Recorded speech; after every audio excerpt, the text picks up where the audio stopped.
آپ تمام لوگوں نے گاڑی چلاتے یا گاڑی میں سفر کرتے ہوئے یہ بات نوٹ کی ہوگی کہ بکری روڈ کے درمیان میں آنے کی جرت نہیں کرتی۔ اگر روڈ کراس کرنا بھی پڑ جائے تو وہ دوڑ کے ایسے کراس کرتی ہے جیسے اس کے پیچھے کوئی بلا لگی ہو، یا اگر روڈ کنارے گھاس چرتی نظر آئے تو گاڑی کو دیکھتے ہی دوڑ لگا دیتی ہے۔ اس طرح آپ لوگوں نے یہ مشاہدہ بھی کیا ہوگا کہ گدھا اگر روڈ کے درمیان آ جائے تو آپ چاہے کتنے ہارن دو لیکن وہ ٹس سے مس نہیں ہوتا۔ روڈ کا کنارہ تو جیسے اس کے باپ کی جاگیر ہو۔ البتہ یہ بات تو ہر کسی نے نوٹ کی ہوگی کہ کتا گاڑی کو دیکھ کر اس پر بھونکتا ہے اور زیادہ تر گاڑی کے پیچھے بھونکتا ہوا بھاگتا ہے، یا پھر ہر گزرتی گاڑی کو دیکھ کر اپنے کان اٹھا لیتا ہے۔ اگر ابھی تک آپ نے یہ مشاہدہ نہیں کیا تو اس ویڈیو کو دیکھنے کے بعد آپ لوگوں کو بھی یہ مشاہدہ ہو جائے گا۔ ان تینوں جانوروں اور ان کے اس عجیب برتاؤ کے بارے میں وزیرستان کے لوگوں میں ایک دلچسپ کہاوت پر مشتمل کہانی مشہور ہے، جو ہے تو ایک کہاوت لیکن لگتی حقیقت سے قریب تر۔ کہا جاتا ہے کہ کسی زمانے میں یہ تینوں جانور ایک گاڑی میں سوار ہوئے۔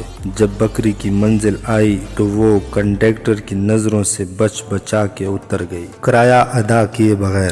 آگے چل کر کنڈکٹر کو پتہ چلا کہ بکری تو دھوکہ دے کر اتر چکی ہے، وہ بس اپنے ہاتھ ملتے رہ گیا۔ تب وہ مزید نقصان سے بچنے کے لیے گدھے کے پاس گیا۔ گدھے نے پورا کرایہ ادا کر دیا۔ جب کتے کی باری آئی تو اس کے پاس چھوٹے نہیں تھے۔ کنڈکٹر نے اس سے بڑا نوٹ لے کر کہا کہ اس میں جو کرایہ بنتا ہے وہ میں کاٹ کر بقایا دے دوں گا، لیکن کنڈکٹر نے حسب روایت بکری کا بدلہ کتے سے لینے کا فیصلہ کیا۔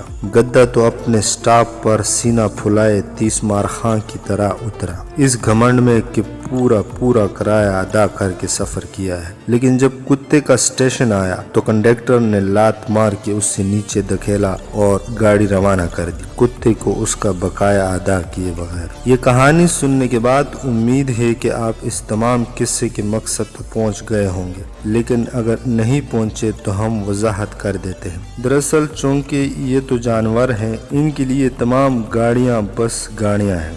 بکری جب کسی گاڑی کو دیکھتی ہے تو اس ڈر سے دوڑ لگا دیتی ہے کہ ہم نے تو ماضی میں بغیر کرایہ دیے سفر کیا تھا، شاید وہی گاڑی ہمیں ڈھونڈتی ہوئی آ پہنچی ہے، اب کہیں یہ کرایہ ہی نہ مانگ لے۔ اگر بات کی جائے گدھے کی تو چونکہ وہ پورا کرایہ ادا کر کے منزل تک پہنچا تھا، اس لیے وہ اپنے اس کارنامے کو جتانے اور یہ بتانے کے لیے روڈ کے درمیان آ کر کھڑا ہو جاتا ہے کہ کوئی گاڑی والا میرا کچھ نہیں بگاڑ سکتا اور نہ ہی مجھے کسی گاڑی سے ڈر لگتا ہے، کیونکہ میں تو پورا کرایہ دے کے آیا تھا۔ اگر بات کی جائے بیچارے کتے کی تو چونکہ اس کے ساتھ ناانصافی ہوئی تھی اس کا بقایا ادا نہ کر کے، تو وہ آج بھی گاڑی دے کر اس کے پیچھے دوڑ لگا دیتا ہے، یہ کہتے ہوئے کہ مجھے میرا بقایا چاہیے۔ وارننگ: اس تمام قصے کو سنجیدہ لینا منع ہے۔ ویڈیو اچھی لگی ہو تو دوسرے دوستوں کے ساتھ شیئر بھی کریں اور لائک کرنے کے ساتھ ساتھ اس ویڈیو کے نیچے دیے گئے سرخ رنگ کے بٹن سبسکرائب کو دبا کر ساتھ میں لگے بیل کو بھی دبا دیں، تاکہ اس طرح مزید دلچسپ ویڈیوز